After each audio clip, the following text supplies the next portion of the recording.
Hello everyone and welcome to my next reaction to Good Omens. So you guys already know that I loved the first two episodes of this season.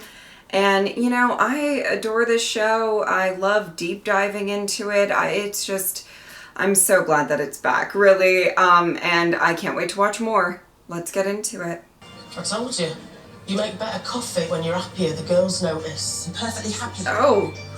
That'll be your Lindsay texting again. Somebody's got a sense of humour or an interesting kink. Either way, puts a smile on your face. Well, not on your face, Nina, love. Obviously. Oh my. Okay. Good morning, officer. Yes, exactly. I'm a human police officer. Oh my god. Probably were. A human police officer would generally accept a cup of tea. Oh, then so shall I.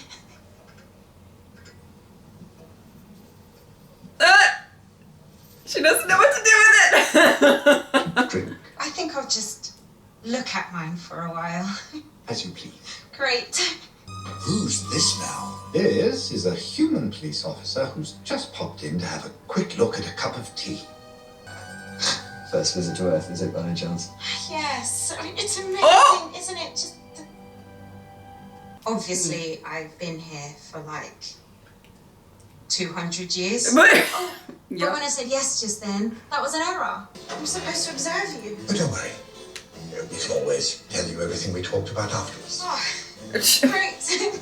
Great. Thanks. Girl, you're doing great. Right, well, we just need to get Nina to do the love thing with Maggie. One fabulous kiss and we're good. I have a plan. Excellent. The matchmaking is back on, people. Listen, you wouldn't be interested in humans falling in love, would you? And I know for some members of the police force it's a bit of a hobby. Yes, I am. Oh, especially. Maggie and Nina over the road. Ah, yes. Well, we humans of Earth have a say because humans are weird and that's how it works. Uh-huh. But I just needed to ask you about your love life. Oh! Get out. Oh my god. Now, I don't know, I kind of live for her, but oh my god. And he insisted I visit a local graveyard at midnight. Ooh. He had come upon something, he said, that might Spooky. amuse me. Oh my. It's depressingly accurate. It's definitely Gabriel. It's uncanny. Huh. Do you think he knows? Rather strange time to be burying someone. I've got a spade. If the two of you are still here in 10 seconds. Oh my. Oh girl. Well, it's wrong. He's not using it anymore. There's something for his family to cry over. now would you like a wee hand with your corpse? Crawley. All I know is there's a surgeon in Newington who'll give me a great big wad of cash for a fresh body like that one. But you don't Oh. have to do this. He's trying to keep wee more agony alive, and it doesn't hurt anyone who isn't already dead. Oh. Levels up your arse, Mr. McFell. Wow. I brought you something. Okay, girl. What's in the battle hen? Please tell me you didn't. Oh, she absolutely did. Nice fresh body. Not like the last one, and you'll never go to bed hungry. Oh, stop. Oh my goodness. The lower you start, the more opportunities you have. So Elspeth here has all the opportunities because she's so poor. That's lunatic. No. Wow, That's that is certainly a way to look at it. We play classical music that stays classical music. Angel, what are you doing? Crowley, Nothing. I was vibing. Getting along terribly well together. How do you feel when you drive the Bentley under the speed limit? Oh, I'm sure you can't. yeah, I can't relate to that. So, Oh my goodness. my car does not make that noise. What are you doing to it? Nothing. You've done something to the car, haven't you? I can feel it. Oh! It's bright like sunshine. But it's pretty if you...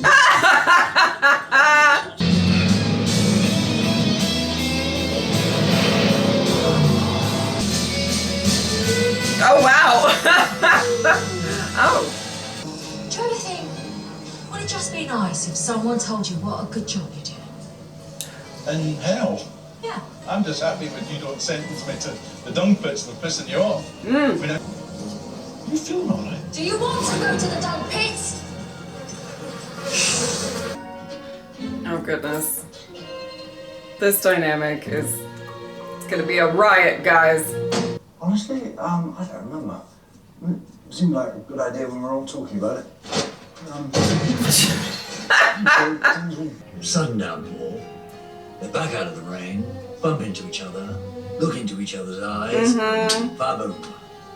The downpour plan. That's the plan. I was determined to thwart her monstrous plan. Oh, Aziraphale. Dr. Dalrymple? Oh my. You might want to think about washing your hands. It's going to be all the rage in a few years, I'm telling you. Oh dear. Something smells rather. Oh my goodness. Right. You did this, didn't you? Just an unexpected blessing. Aziraphale.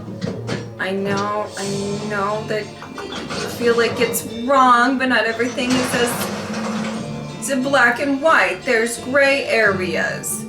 And if I'm guessing, not to be presumptuous, he's probably trying to like, Now, I don't want not us to come experiment, back but here like with another test body. Got to cut off the demand side of things as well as the supply. on bodies, so Doctor here and okay. I would be. so maybe he could learn more. Doctors, perhaps I can interest you in a wee tipple while we discuss my work. That But I'm trying to teach students anatomy and basic physiology. I don't like it any more than you do, Dr. McPhail. yeah. No one cares if we cut up murderers. Excellent idea. Ah! No murders, I'll drink to that. Oh jeez. But if you're in such... I removed this tumour from a 7-year-old boy. Ah. And that is why we need a steady supply of cadavers. Yeah. It's a very old school way of donating your body to science. And in the battle against monstrosities like that. Oh, Aziraphale. I'm just trying to save lives and teach students.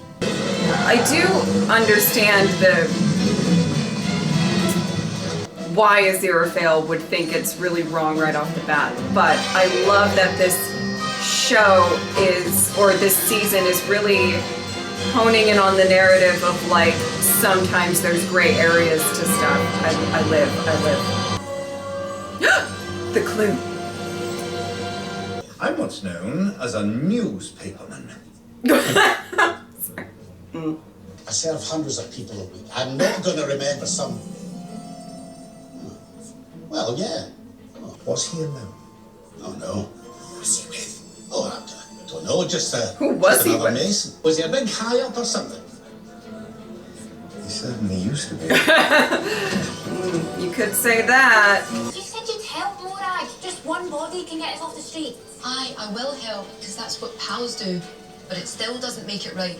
Oh!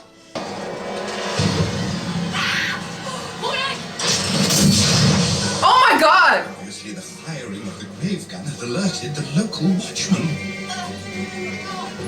Oh, was her friend, like, fucked up?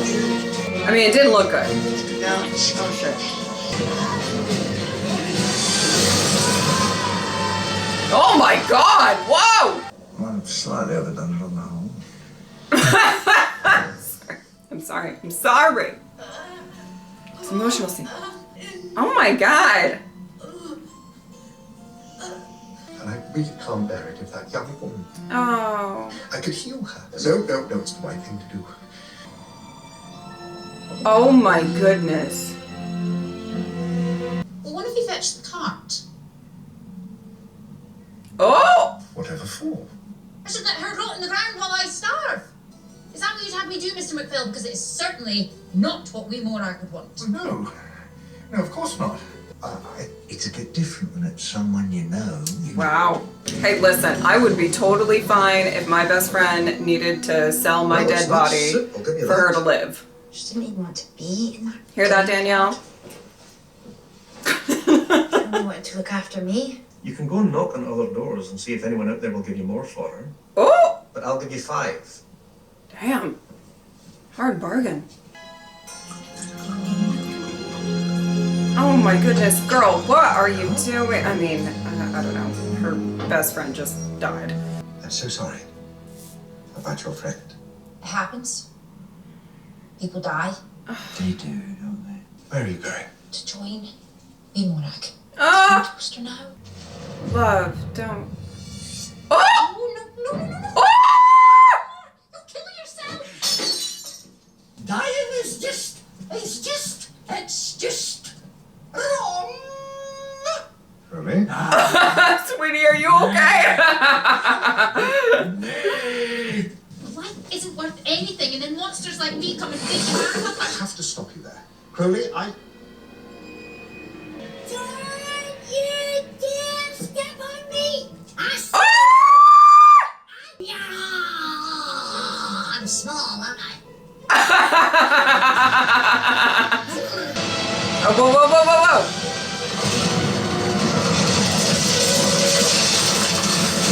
Crowley! Stunning view. I bet. Crowley, there really is no need for any of This, it's not on. If you dare try to snuff yourself again, you're damned. About 90 guineas. That should be enough. Give her that. But the virtues of poverty. And be good. Not just pretendy good, but properly good. I promise I will. I promise. Do you? Crowley! Yeah, that's good enough for me. Let's be clear. Crowley is a big, sweet, kind softie. I'm here. I'm here. That was very kind of you, Crowley. Oh! You saved that young woman. Not kind. Off my head a laudanum. Will you get into trouble? Sure. Well, they'll surely have noticed downstairs. If hell noticed that little display, I'd already be. Oh no. And that was the last I was to see of Crowley for quite some time. Oh, Crowley. Excuse me. I hate to be a bother, but do either of you gentlemen happen to possess a mobile phone that I could use? Ooh. I'd like you to call the telephone in my bookshop, please. Phone? It's on my desk. I think I found some clues. And do you remember the statue of Gabriel in the graveyard in Edinburgh? Do you remember Dr. Dalrymple? The one who bought, Wee body. He left Edinburgh in disgrace. And then he killed himself. Oh. And they named a pub after him. He wasn't alone. Anyway, that's a proper clue, isn't it? Oh, listen, I think it's about to happen. The awning of a new age. I'll see you when you get back. Oh man, the downpour plan. Okay, rain. I can do rain. I just wanted to say that I'm not sure what happened the other night. Hopefully a rainy rainbow. Oh my goodness. I don't know that. Okay. He seems committed to the plan, so who am I to I judge? don't know why you're angry with me. I'm not angry with you.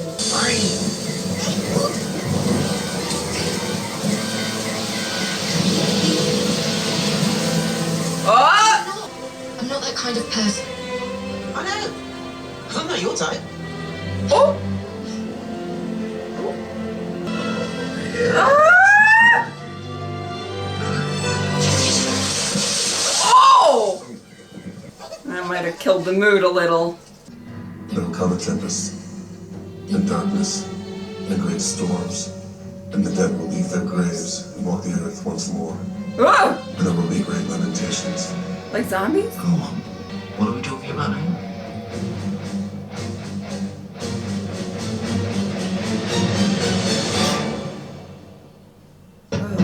Boy. Oh boy! I mean, what? Okay. Stay here. Don't open the door to anyone. Very close. Very close. Jack? Where are you? Beelzebub's not happy with you. Oh, Beelzebub? Not happy? But they're always such a little ray of sunshine. They're seriously not happy. I'm not stupid, Cricket. Come on, let me in. Yeah, not gonna happen. So, you just excuse me? Damn. Beelzebub and the Dark Council and all the forces of hell will declare war And me? on your friend. Ah! Where is he, by the way? Stop it. No! In the basement. Oh my goodness. You have no idea the trouble you're causing here. Oh! No. Or yes. Or no. If any harm comes to Aziraphale because of this, I will. Yes. Oh! Oh! Oh, it doesn't matter. It's too late for that now, isn't it? It's always too late. It's not too late. It's not too late, people. Oh my word. I truly loved this episode for various reasons. Oh my goodness. So one of the things that I love so far about, this season is we're really diving into what is really good. I feel like in the last season, there was so much focus on the apocalypse and stopping the apocalypse and everything like that. This is more taking a look, in my opinion, at Crowley and Aziraphale and how they have really grown into the, into who they really are and what do they think of as good. We already were kind of dealing with stuff with Job previous to this episode, but now in this episode, we're looking at something that, to some people could be very black and white. Don't dig up bodies, And I do want to say, I totally understand why Aziraphale right off the bat is like, this is not a good thing. It's, it's not necessarily, maybe it's more of a respect thing. Are you technically really hurting the dead body? Maybe not, but there is a respect kind of thing that was once a person, that was, someone, I think it might be in the same element, and I'm not trying to rehash or bring up a discussion of, how people personally feel about this, but, you kind of think about like people who are willing to be organ donors over not being organ donors or something like that. Sometimes people feel weird. It's still your body. You exist in it, even if you've left the universe. You whatever you think happens to you after the fact of after you die or whatever, maybe you feel some type of way and you wouldn't want somebody digging up your body and doing whatever they wanted with it. I totally get that. Okay. I just wanted to say that. But I love the idea that we are also focusing not just, on this young woman who her motivations are to give herself and her friend a better life. Now, is this maybe the most wholesome way to do it? No. Did she try the more wholesome ways? We don't really know, right?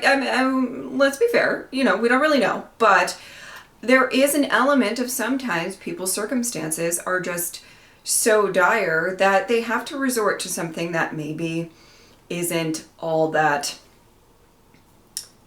good in the sense of, I don't know, this idea of, this idea of what's good is really what's on display here, right? So, and then as soon as it was revealed, or she said, I think, that she was bringing it to a doctor, I had it in my head, I was like, oh, okay. So this is probably a doctor, way back in the day that is possibly trying to, I didn't necessarily, study and it kind of was definitely that, there's a lot of things that you can find out by, doing research, and a lot of times medically, human bodies are complicated things. I don't particularly know. I did not study anything like that. My thing with the needles, I would pass out if I studied anything like that. But, you have to kind of think that there needs to be some sort of hands-on experience in order to learn more, which is where my brain went. And then we sort of, we eventually got there in figuring that out. And Aziraphale is again looking at something and saying, okay, what is really good? And what I kind of love about Crawley's character is, especially I feel like in a lot of instances, his actions almost lend towards the fact or the idea of apathy. He kind of has this sort of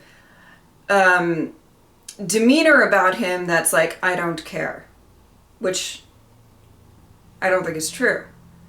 But I think he has to try to put on that demeanor of, I don't care, I'm apathetic to this, it doesn't really affect me or whatever. I think Crawley has always just clung on to the importance of thinking for yourself and doing what you think is right. You know, I think he got there a lot sooner than Aziraphale, and I think they're just wired different in that way. You know, pretty early on, Crawley was questioning things and whatever. And I think throughout, you know, eternity, throughout all of the time or whatever, Crawley also is doing good things. Now, if he wants to blame it on the potion and he wants to, you know, say that he wasn't responsible for that, obviously I think he got punished in some sort of way. I'm not entirely sure exactly how, but, you know, I think it's quite interesting that you see this very uninhibited humanity come out of Crawley, where Aziraphale sort of struggles with that. You know, because Aziraphale is told he's good. He's got this sort of, maybe inadvertent, but pressure on him. You are good. And so, and we are the good guys. The angels are the good guys. So our rules are correct in what is good. Whereas I think Crowley has a little bit more freedom to look at things a little bit more freely. Because, you know, he's told he's bad, or he's told that he needs to thwart good things or whatever. Now, I don't think that's who he is in his heart. I don't think I ever really thought that, but it's very, very interesting that he just, because of the fact that he doesn't have these necessary, or these, how am I going to try to say this? These rules, I wish I could come up with a better term, but these rules of like, this is good, this is bad, he's already been meandering around the gray area for quite some time. You know what I mean? So it's easier for him to look at it, to look maybe objectively at each situation and, you know, kind of understand that some people do get driven to maybe not do the best things because of their circumstances, because they want to, you know, I mean, that's the beauty of humanity, or, you know, that we all have free will, and that, you know, and unfortunately sometimes you have to do something that may not be what maybe some people would align as good for maybe your own benefit or benefit of somebody you love. And can you really say to yourself that that's not good? And I love the fact that Crowley, I feel like, is just, he has a lot easier of a time to see that, one, because I think he's been questioning things for a while and that's in his nature, but also he doesn't have this mentality that not only is there good and bad and no in between, but you know, you also, you know, I'm saying from Aziraphale's side of things, you have to ensure that the good things are being done, or you know, that you should, you know, thwart any sort of wicked, I don't know what he would refer to all of this as, but you know, anything wicked going on or whatever. And I really like that we sort of see Aziraphale slowly but surely get a little bit understand that there are complications and everything is not black and white. And I thought that that was really interesting and really great. The matchmaking thing is, I do find hilarious. I feel like at some point, you know, in my personal opinion, if these two women are going to fall in love, they're going to fall in love. And there's not much you can do externally to really make that happen. But I do find it kind of hilarious that Crowley and Aziraphale will be, I think, very into making it happen. They're gonna have plans. I loved Aziraphale in the car. I adore him. I adore him being a little detective on his own. I love Crowley being very protective of Aziraphale in that one of the final scenes there. And yeah, it was a really, really great episode, and I can't wait to watch more. All right, if you would like to support me on Patreon or subscribe, I would really appreciate it. But if not, I'm just happy that you were here. Thank you guys so much for watching. I'll see you next time. Bye.